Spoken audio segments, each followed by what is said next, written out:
Ćao ljudi, koje greške možeš da praviš kad prodaješ nekretninu? Mogu da ti kaže jako puno. Kao prvo moraš da znaš šta prodaješ, koliko kvadrata ima ta nekretnina, da li je sve u bavovelikim suštan. Dosta nam ljudi daju nekretnine i obećavaju ili misle da je sve to kako treba, ali se kasnije, znači kad malo više režeširamo, dođemo znači do toga da nije. A za to su stvarno jako veliki problemi što te puno para može da košta. Jer ti svakome kod nešto prodaš, moraš znači da pašu te informacije što mu dadneš i ako ne znaš, znači moraš da se informišeš.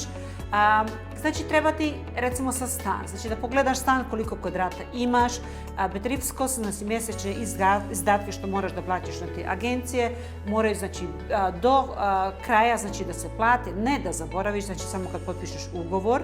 I od osiguranja ta polica, znači kod übergabe, kad stan predaš, isto moraš kupcu znači da daš, da bi on mogao to ili da otkaže ili da preuzme. Ima još mnogo ti ekstra podataka, znači što se mora sve da se režešira, znači da se ode kod pravi znači, institucija, da se podignu ti dokumenti, da ne bi kasnije imao problema. Ako te dalje interesira, pozovi nas.